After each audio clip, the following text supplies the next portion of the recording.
ज्ञान बढ़े गुणवान की संगत, ध्यान बढ़े तपसी संग कीने। मोह बढ़े परिवार की संगत, लोभ बढ़े धन में चित दीने।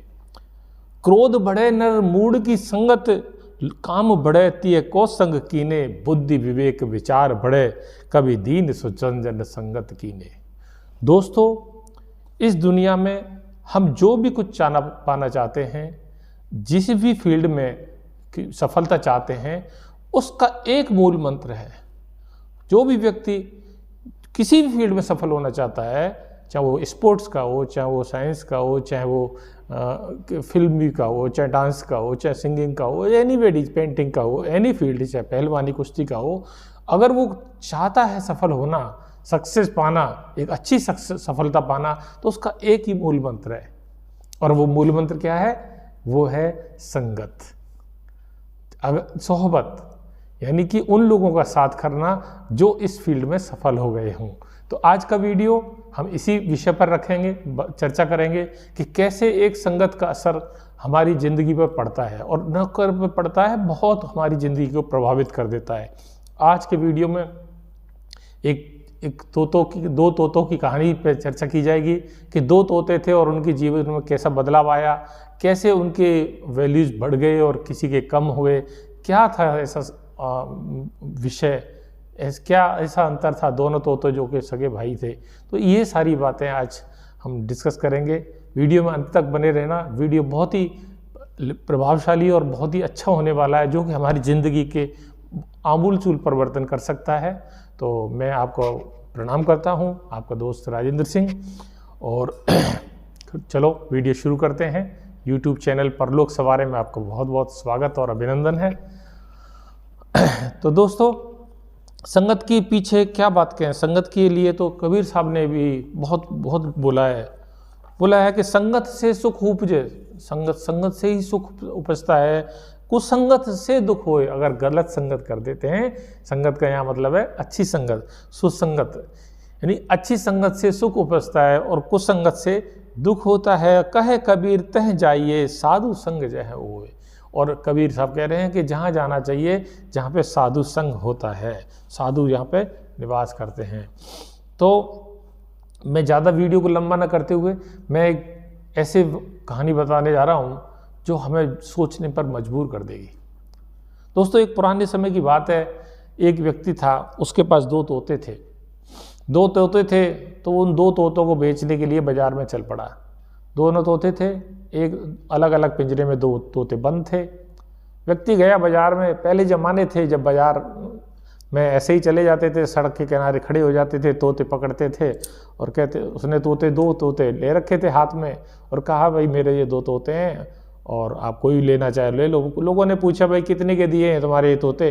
तो उसने कहा, व्यक्ति ने, कि भाई एक तोता 500 रुपये का है और ये वाला, और दूसरा वाला ये 5 रुपये का।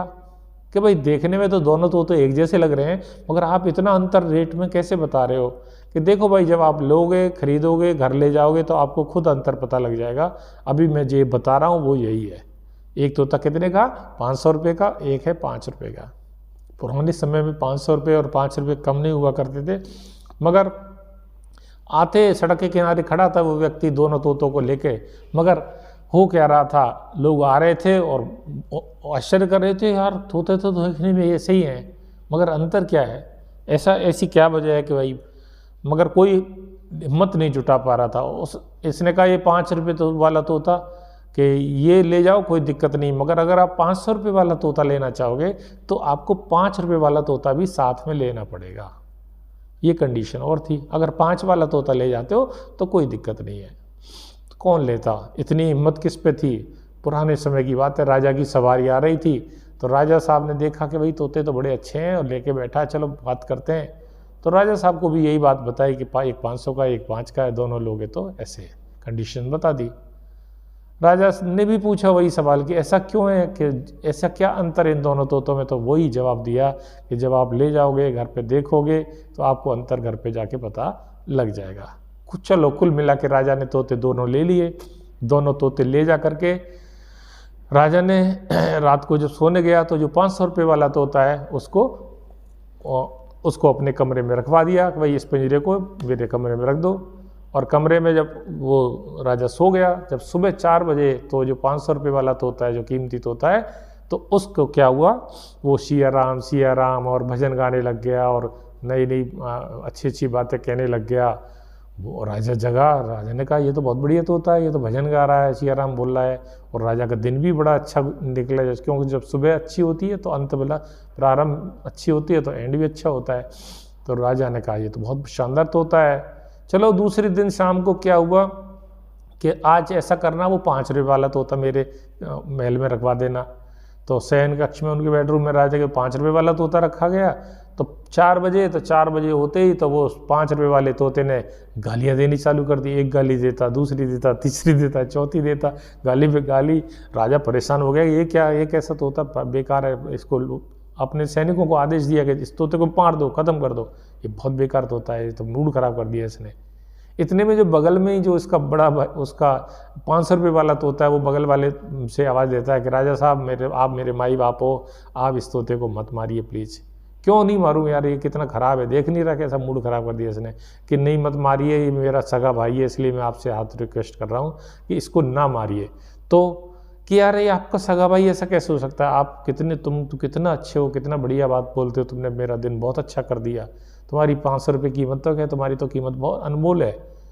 तो राजा ने उसने कहा कि देखो राजा साहब, बात ये है कि एक बार की बात है कि मैं और हम दोनों बैठे हुए थे, दोनों भाई बचपन में थे।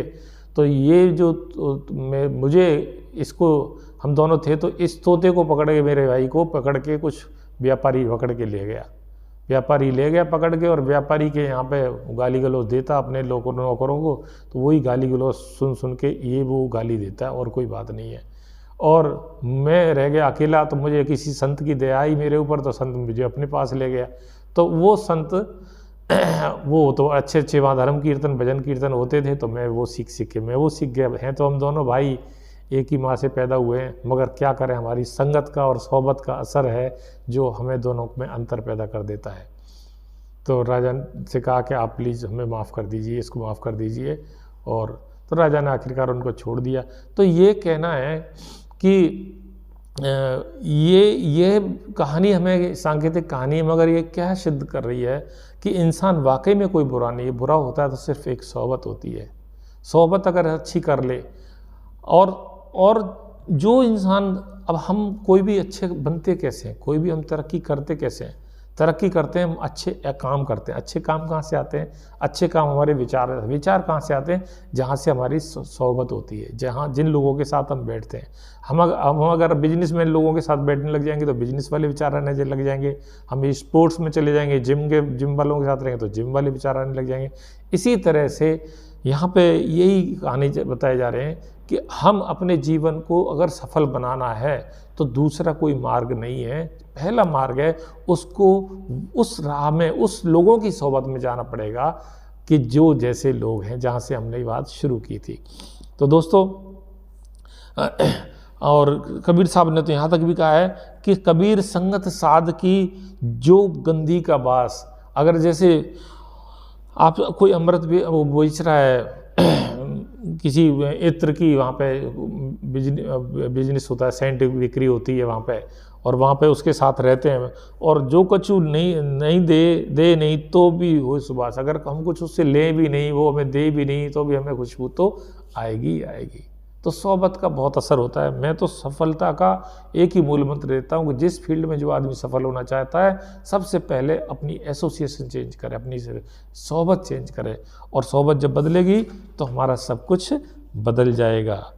तो ये है। और अब यही बात अगर स्पिरिचुअल लाइन में आती है, अगर हम साधुओं की कहते हैं, उभर परे प्रेम रस रंग, उपजे चाव साध के संग। जब हम साध के साथ रहते हैं, संतों के साथ रहते हैं, तो हमारे अंदर प्रेम रस उभर जाता है, और हमारी इच्छा भी परमात्मा की राह में चलने के लिए, अच्छे काम करने के लिए, और परमात्मा की भक्ति करने के लिए, स्वयं को जानने के लिए, जो साधुओं के साथ रहते हैं, उनके जो विचार रहते हैं, वैसे ही विचार हमारे अंदर भी पैदा होने लग जाते हैं। इसीलिए सत्संग की महिमा को बहुत ज़्यादा जोर हुआ है। सत्संग की मतलब है सत्य का संग, सत्य का मतलब सच्चाई का संग। सच्चाई का मतलब कई तरह से हो सकता है, साधुओं के साथ रह करके। साधुओं के साथ रह करके तो इतना संभव नहीं है कि हर वक्त साधु के पास रहें, तो हम उनके बताए मार्ग पे चल के तो उनको याद रखेंगे हमेशा, और सेवा करके किताबें पढ़ के ऐसे लोगों के साथ जो इस लाइन में हैं। तो दोस्तों यही था आज की वीडियो का मर्म कि हमें अच्छी संगत रखनी चाहिए। अगर अच्छी संगत नहीं मिल पा रही है तो कोई बात नहीं है, हम उस खराब संगत से तो फिर भी दूर ही रहें, ये पक्की बात बता रहा हूँ। और ख़राब संगत से दूर रह के अगर किताबों से भी संग रखेंगे, अगर किसी के भी संग नहीं रखेंगे, मौन भी रहेंगे, चुप भी रहेंगे, शांत भी रहेंगे, अकेले भी रहेंगे, तो भी बेहतर है गलत संगत से। तो यही आज का वीडियो था। उम्मीद है आपको अच्छा लगा होगा, और अच्छा लगा हो तो ज़रूर इसको लाइक कर देना, कमेंट कर देना कुछ अच्छे से, और कोई कमी हो तो ज़रूर वो भी कमेंट कर देना। कमियां तो बहुत हैं, मुझे भी पता है, आप भी बताओगे तो मुझे बहुत खुशी होगी। और मुझे बताना कि आप कहाँ से हैं, कहाँ से बिलोंग करते हैं, राजस्थान से, इंडिया से, या बाहर से किसी देश से, जिससे मुझे पता लगे कि ये वीडियो की यूट्यूब की पावर कितनी है, कि हम कैसे कितनी दूर दूर के लोग मिल सकते हैं। बहुत बहुत धन्यवाद आपका वीडियो में अंत तक बने रहने के लिए। फिर एक कोई कहानी लेकर के, कुछ और बातें लेकर के आपके समक्ष आऊँगा। जब तक के लिए अच्छी संगत कीजिए, परमात्मा की भक्ति कीजिए। धन्यवाद। जय हिंद।